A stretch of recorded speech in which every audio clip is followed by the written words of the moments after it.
Snoozer! Sorry, pal. Forgot to put you together again. Alright, what do we need? We need your trunk. No, too dusty. Alright, where's the trunk? Much better. Alrighty, what do we need, Snoozer? Your googly eyes, that's what we need. Have you together real quick.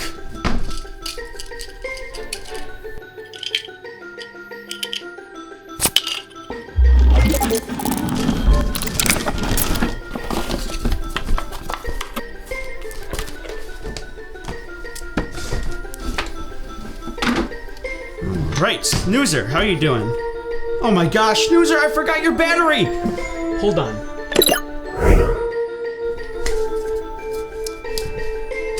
Alright, Snoozer, I'll have you together in a jiff. Snoozer.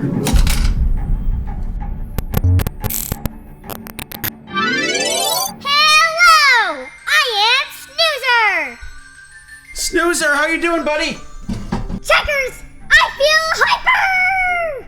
Yeah, I thought that might happen, Snoozer. That's because I gave you a new battery today. Don't worry, we'll settle in pretty quickly. But are you ready for our trip today?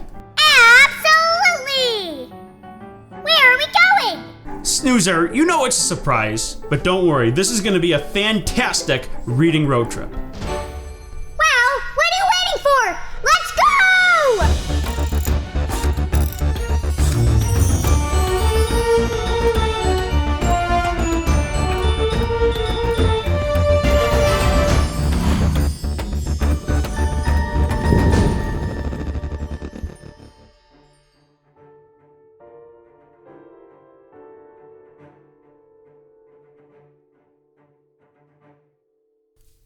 Seatbelt.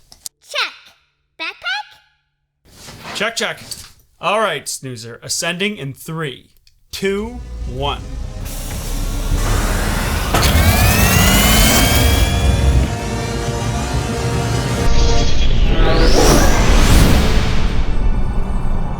And we're off. Autopilot activated. Now where are we going? All right, Snoozer, I'll give you 3 hints, and let's see if you can get it. Hint number 1. It is really big. Hint number 2. It's outdoor. And hint number 3. There are lots and lots of different animals roaming around. This is very difficult. No, it is not. It is obviously a safari. Sucks! You ruined my guessing game! I had a perfect score! No, you didn't. You didn't get the last one right. Yes, I did! The Science Museum, remember? Okay, yeah, the one before that then, wasn't it? Yes, that is correct. Yes. Okay, anyway, Snoozer, that doesn't matter. We are going to be meeting some of the greatest animals all around the world. Animals we wouldn't otherwise see anywhere else. Really?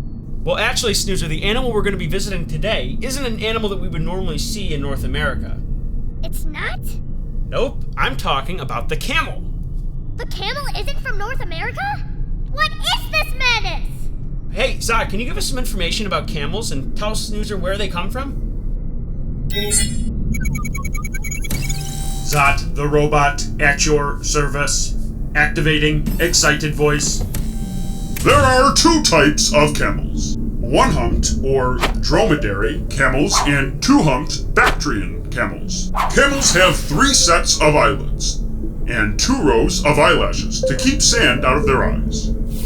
Camels have thick lips, which let them forage for thorny plants other animals can't eat.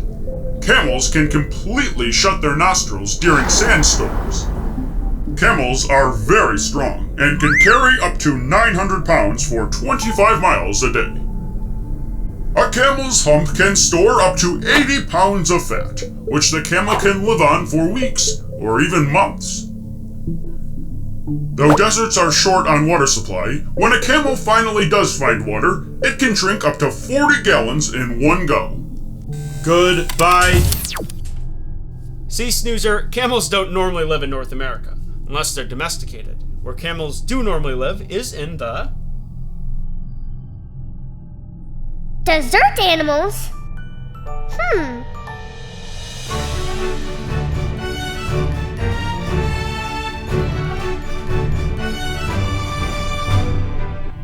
No, Snoozer, not dessert animals. We're talking about desert animals. Oh, where are deserts? Well, I'll show you, Snoozer.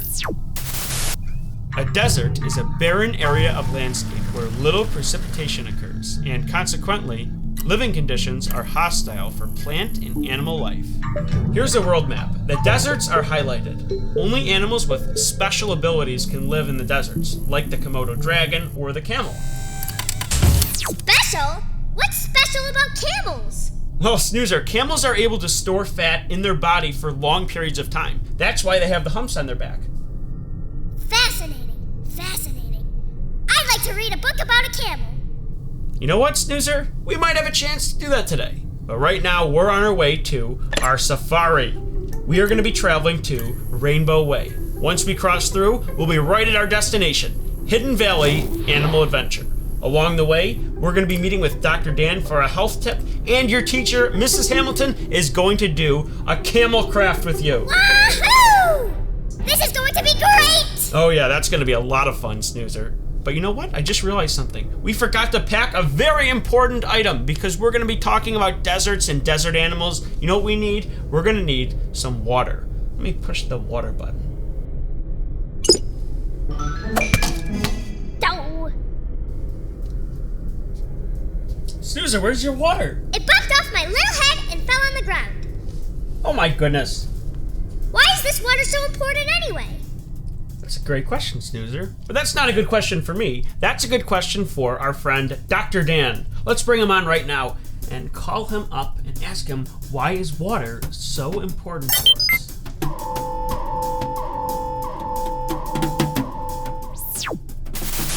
Why is water so important? Well, that's a great question.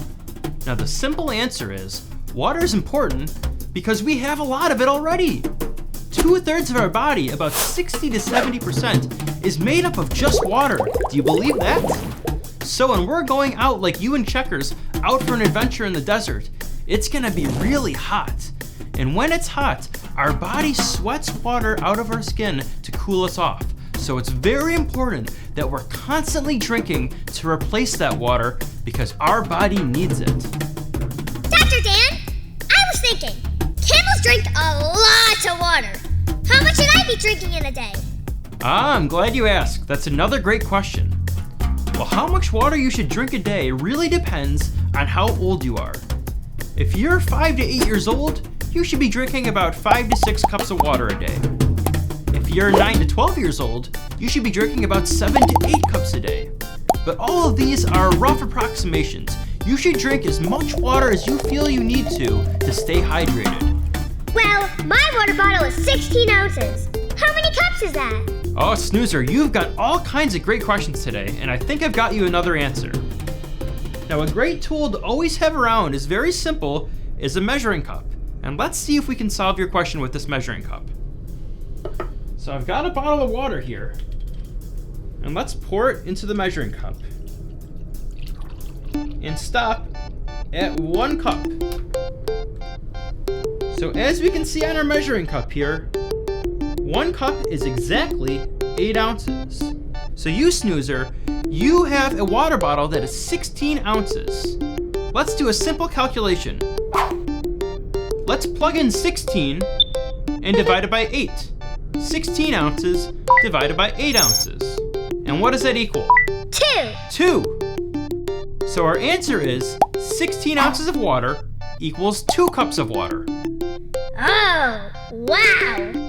All right, Snoozer, have a good time. I'll see you in a little bit. Thanks, Dr. Dan. And now, the question of the week. What do you drink when you're thirsty? What do you drink when you are thirsty? Water. I drink apple juice. And what else would you drink? I would drink water and any other type of juice. What do you like to drink when you're thirsty? Warm water. When I'm thirsty, I drink a glass of milk. Caleb, what do you like to drink when you're thirsty? Gatorade. Thanks for joining us for the Question of the Week. Well, there you go, Snoozer. Now let's get back on the road trip. Hey, here come the books!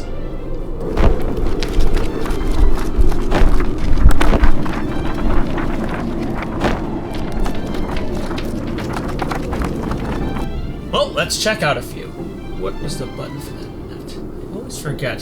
That one?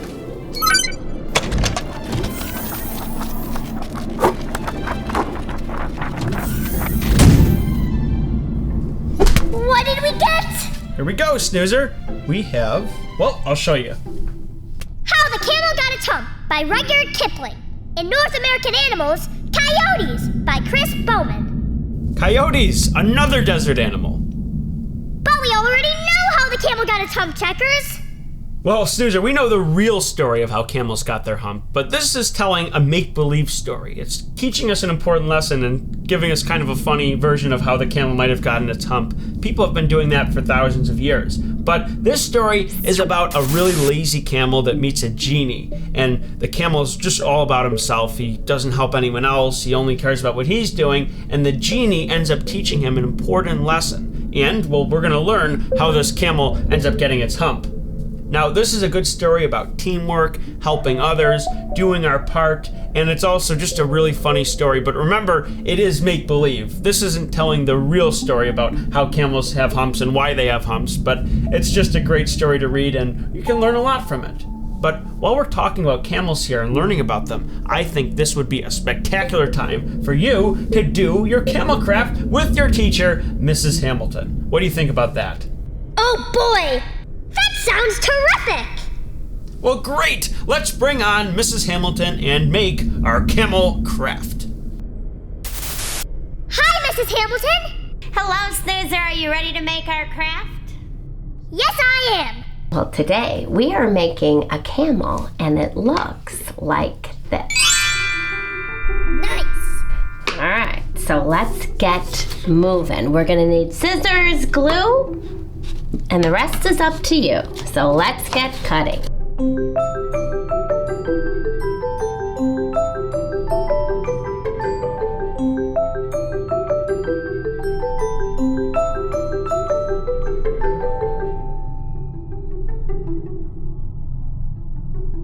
Well, I'm finished cutting. Are you ready to get started? Mm-hmm. Okay, well, I'm gonna get everything set up here so I know where everything's going before I start gluing.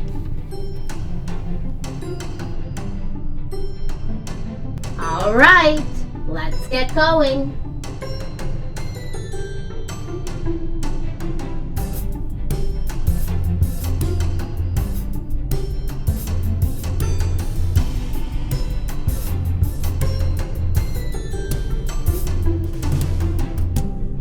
Here's mine. How did you do? Here's my camel. Well, I had a great time with you. I'll see you next time, okay? Bye. Bye, Mrs. Hamilton. Did you know? There are over 14 million camels in the world. Camels can run as fast as 40 miles per hour. Wowie, wow, wow, that's fast! Camels live, on average, for 40 to 50 years.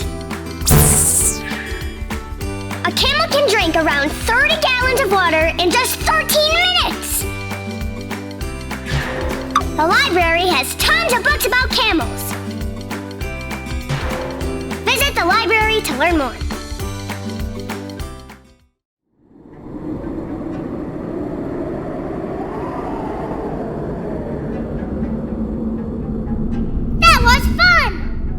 Looks just like the one from the story. But what if I want to learn about real-life camels?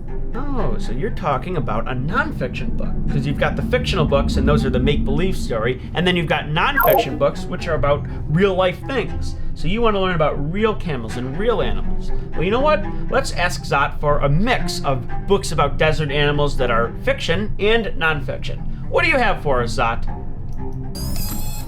Zot, the robot, at your service. Today's selections are Dear Komodo Dragon by Nancy Kelly Allen. The Tortoise and the Hare by Aesop. The Foolish Tortoise by Eric Carle. Coyotes Soundbite, a poem for our planet by John Agard. Who Lives Here? Desert Animals by Deborah Hodge.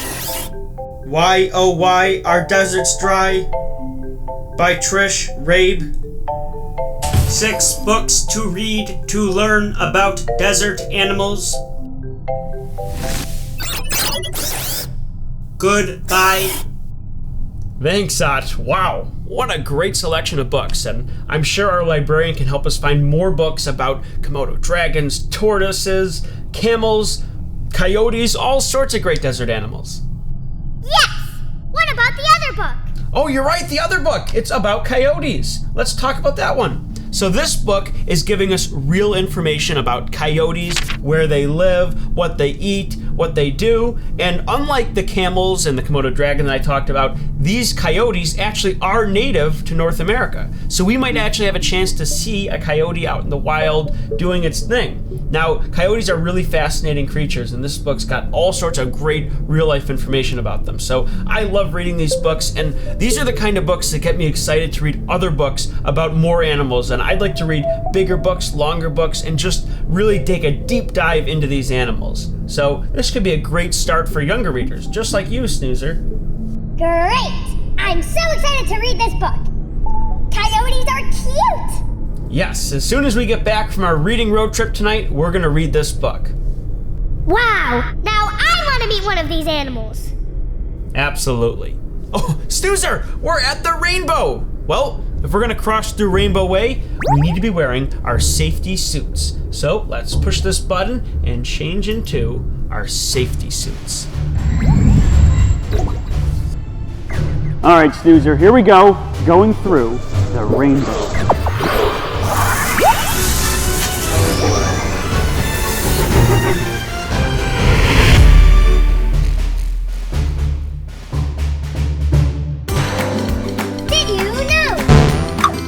Tortoise's shell is not a single shell, but rather a composition of 60 bony plates. Tortoises are able to feel anything that touches their shell, even if you touch it very softly. Tortoises are mostly herbivores. Tortoises are often loners. The library has tons of books about tortoises. Visit the library to learn more.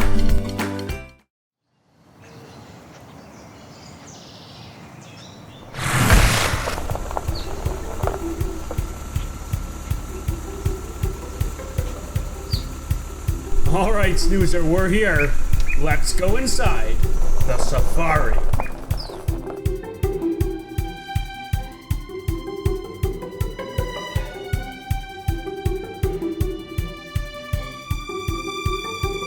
Well, Snoozer, we've got a lot of hungry animals here. Let's get feeding.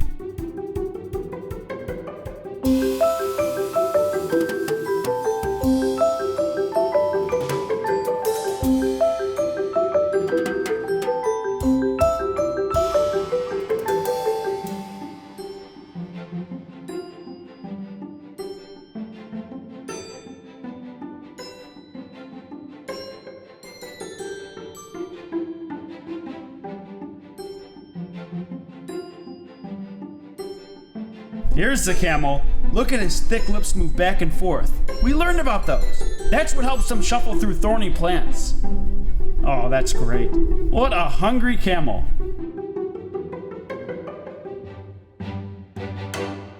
Hello, I am Snoozer. Let's talk about some of the animals we've met today. This place has over 350 different animals and 35 different species. Now, a lot of the animals here are cattle, and just like dogs, cattle come in all sorts of different breeds. Now, a lot of us are familiar with cattle. Of course, we know cows live on farms, with the most familiar breed of cattle being called the Holstein Friesian. That's the black and white one. But let's look at a few breeds of cattle we saw today. There's the Highland cattle, the Belted Galloway cattle, the shorthorn cattle, and this one right here might be my favorite, the Ankole Watusi. I love their long horns. Now, some of the other animals they have here are, of course, the camels, kangaroo, deer, llamas. They even have zebras here, but it was a little too chilly out today for the zebras to want to come out. And if you look around, there's even birds here. Geese, duck, swans, and even turkey roaming around. Now it's time to go inside and meet a real tortoise. Oh, this guy's awesome. Now, tortoises don't have teeth. They have a really strong beak that they use to chew food. Their shell is part of their body, and it grows with them. So as the tortoise gets bigger, so does their shell. Now, tortoises were designed to live on the land. You can tell because they move kind of like elephants with big, thick legs, unlike turtles that have fins. Now, speaking of their legs and feet, let's take a look at them. They have these shovel-like features, which make them great diggers. And that's really important because in the desert, they need to be able to dig burrows they can go inside to keep them cool from the hot sun.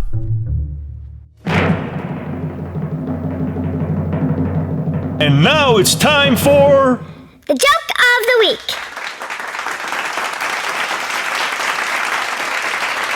What does a camel and a librarian have in common? They both have tails. Oh, thank you very much.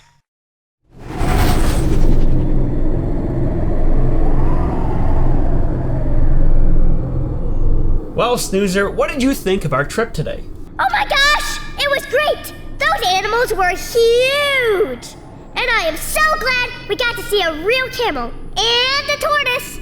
Yeah, desert animals are so fascinating to learn about because they live in a really tough environment. Not a lot of precipitation and water, as we talked about. So they have all these interesting abilities, and they do so many cool things to adapt to their surroundings. We talked about some desert animals today in some books, but now I want to go to the library and check out so many more books about the camels, the coyotes, the tortoises, all the other desert animals that we didn't even talk about yet today. So, pretty exciting, and you know what? Pretty soon, we're going to be going on another trip and meeting with different animals. But don't even ask, Snoozer, because it's always a surprise on our next Reading Road Trip.